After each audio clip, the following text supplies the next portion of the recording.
The first time the retired canine blocked her path, the people at the marina thought it was grief.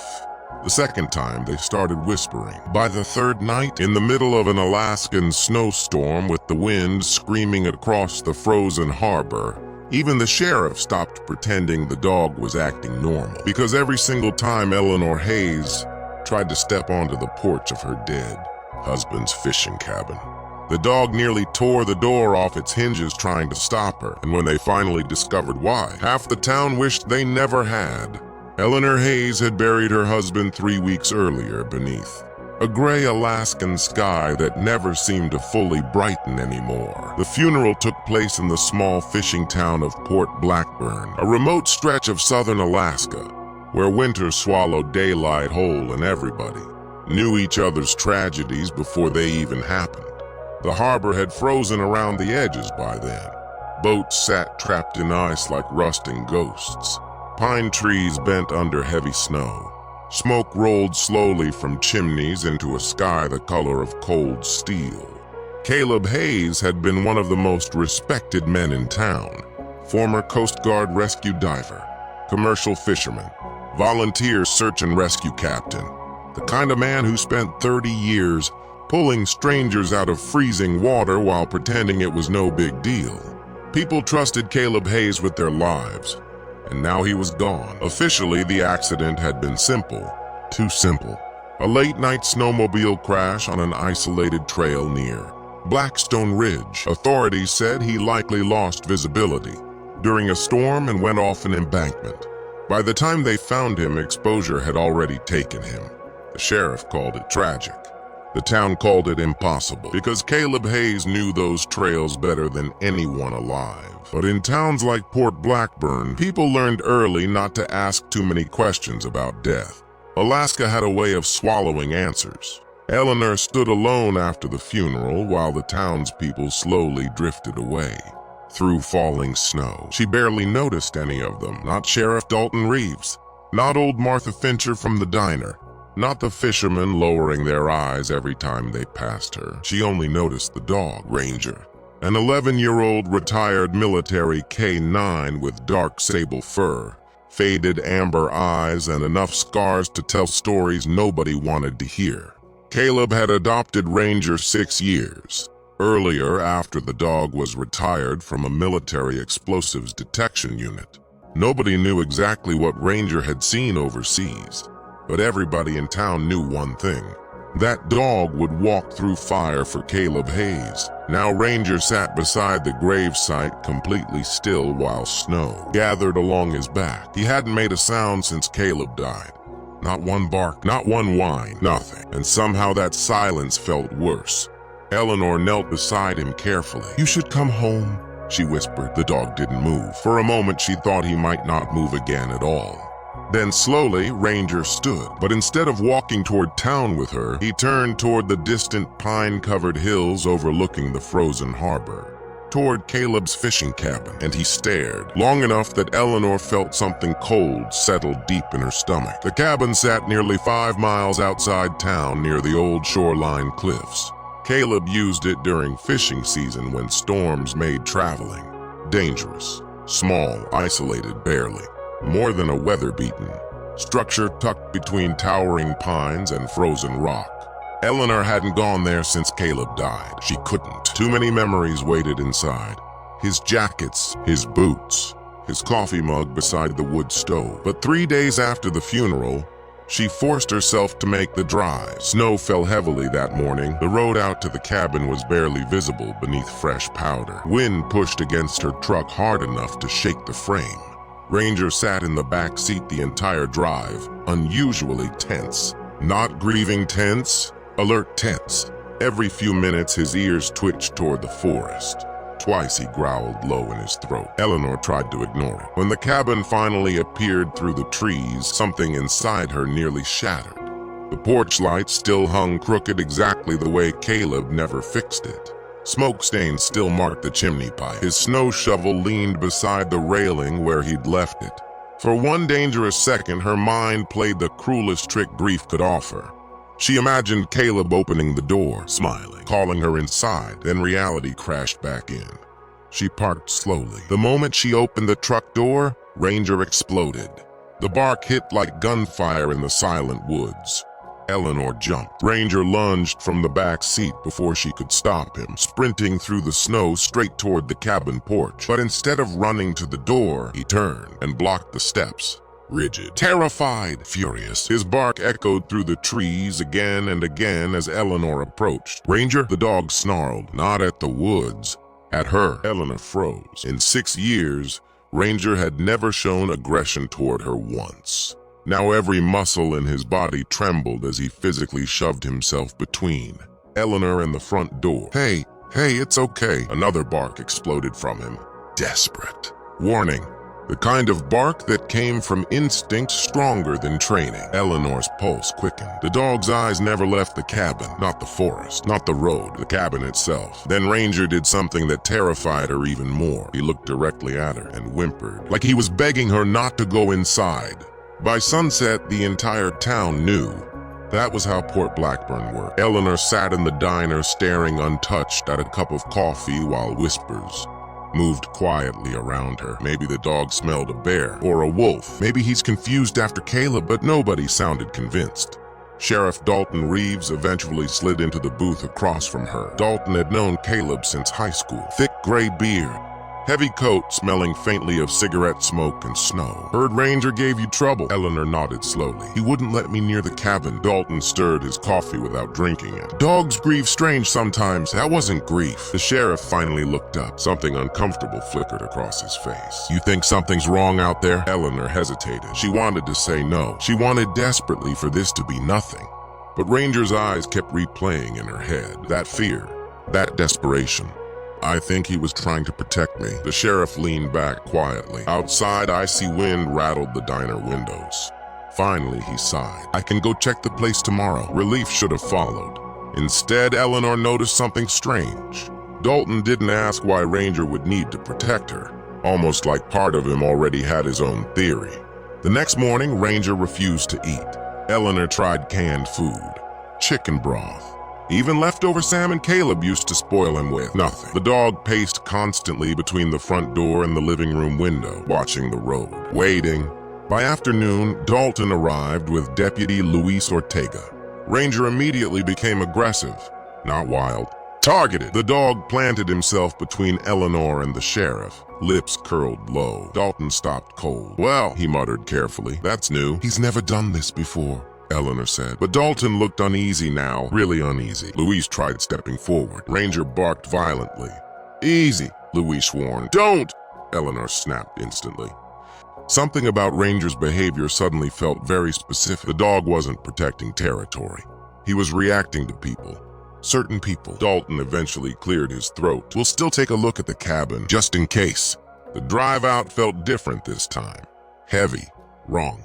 Snow drifted across the road while dusk settled early through the trees. Ranger sat rigid in the back seat beside Eleanor, staring at the sheriff's truck ahead of them. When they reached the cabin, Ranger erupted again. But this time, not at Eleanor, at Sheriff Dalton Reeves. The dog slammed against the truck windows, snarling so violently, Eleanor's heart nearly stopped. Dalton noticed too. Jesus! Ranger burst out the moment Eleanor opened the door. He raced directly toward Dalton and stopped 10 feet away, barking furiously, not attacking. Warning, Dalton's expression darkened. Get him under control. He's trying to tell us something. Or he's losing it. But even as Dalton said it, his voice lacked confidence. The sheriff approached the cabin slowly. Ranger circled frantically, barking nonstop.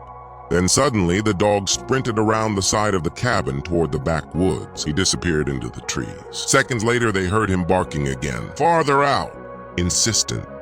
Eleanor followed instinctively. Dalton cursed under his breath and followed behind. The woods behind the cabin dropped steeply toward frozen shoreline cliffs. Snow covered everything in thick, untouched layers, except for one strange area beneath the trees. Disturbed ground. Dalton saw it too. His face tightened immediately. Ranger stood beside the area, growling softly. Eleanor stepped closer. The snow there looked uneven, almost sunken, like something underneath had shifted recently. What is that? She whispered. Nobody answered. Then Ranger started digging, wildly, Snow sprayed behind him as he clawed at the frozen earth with desperate urgency. Within seconds, Eleanor saw fabric. Dark fabric beneath the snow. Her blood turned to ice. Dalton moved fast then. Too fast. "Back up," he barked sharply, but Ranger kept digging. And then a human hand emerged from the snow. Frozen, pale blue. "Dad!" Eleanor screamed. The body belonged to a local fisherman named Owen Mercer. Missing for nearly 2 months, Port Blackburn had assumed he'd drowned during a storm. But now his corpse lay buried less than 50 yards behind Caleb Hayes' cabin, and Ranger had known exactly where to find him. Everything changed after that.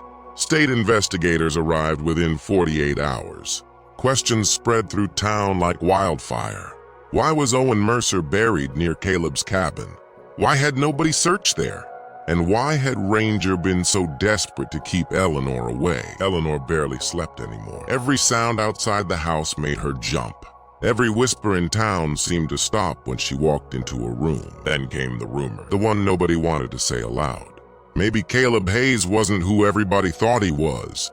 Eleanor heard it first at the grocery store. 2 fishermen talking quietly near the freezer aisle. Maybe Mercer found something or saw something. You don't bury a body behind your cabin for nothing. The moment they noticed Eleanor standing there, silence dropped hard. But the damage was done. For the first time since Caleb died, doubt entered her grief.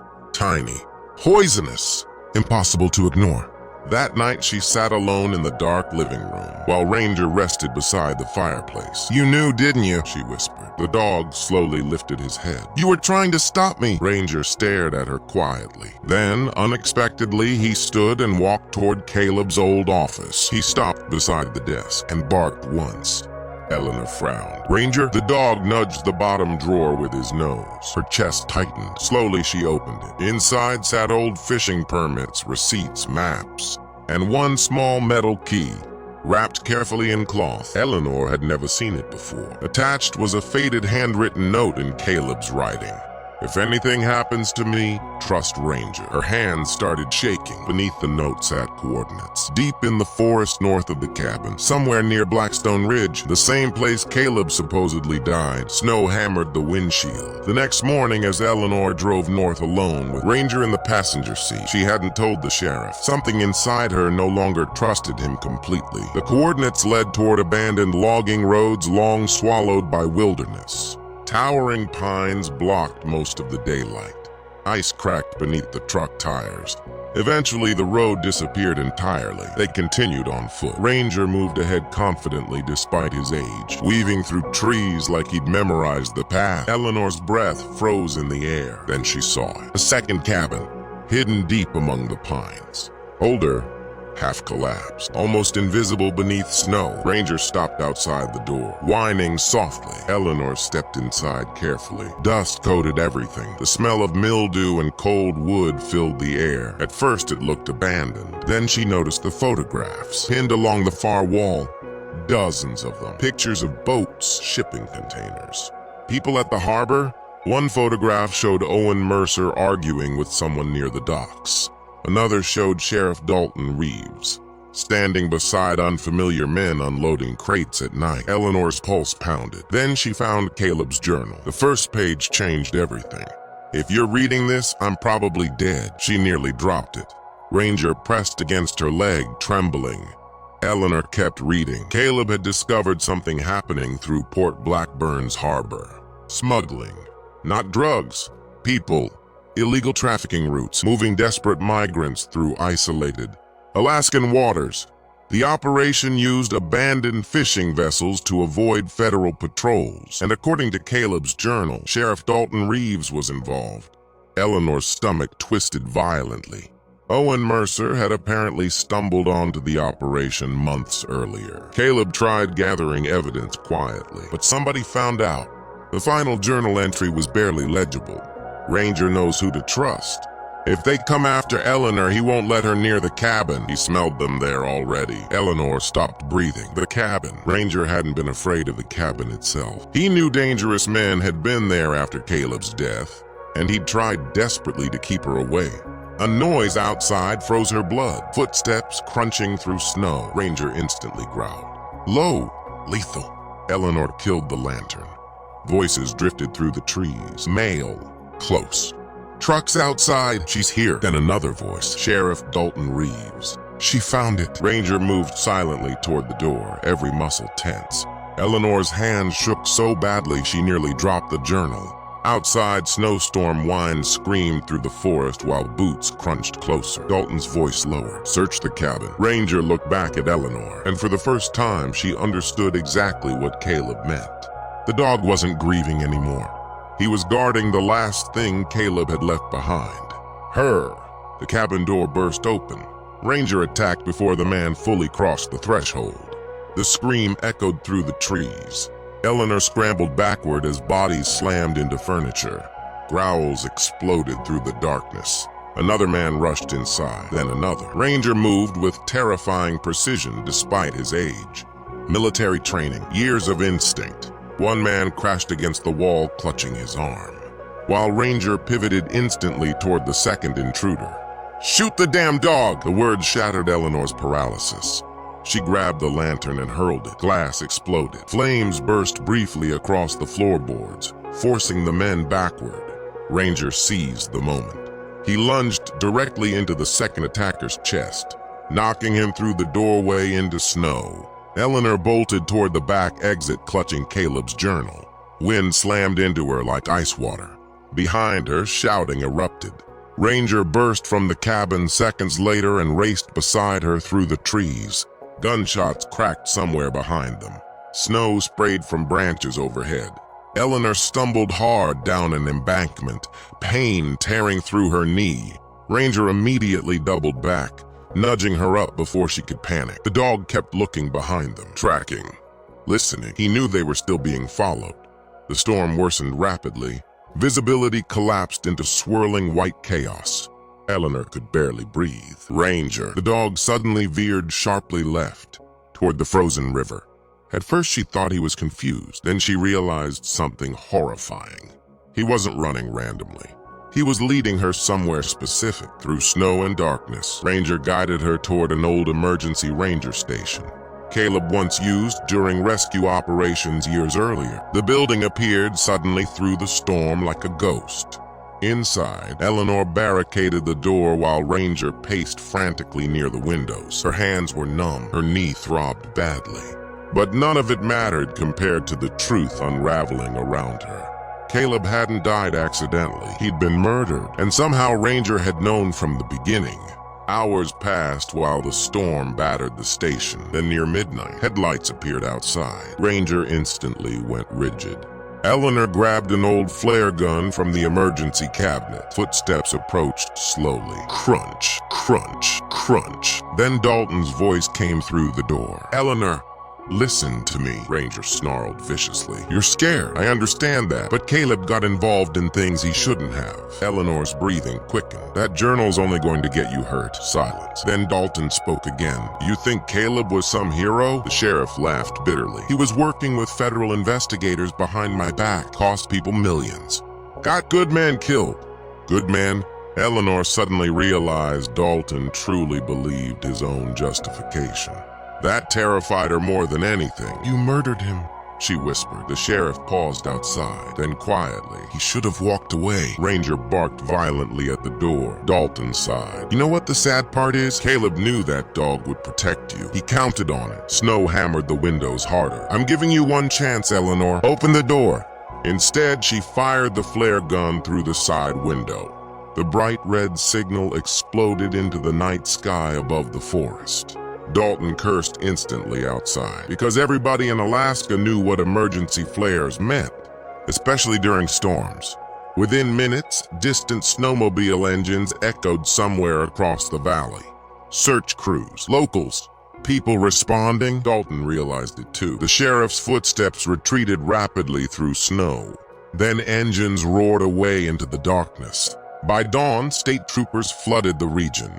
Everything collapsed fast after that.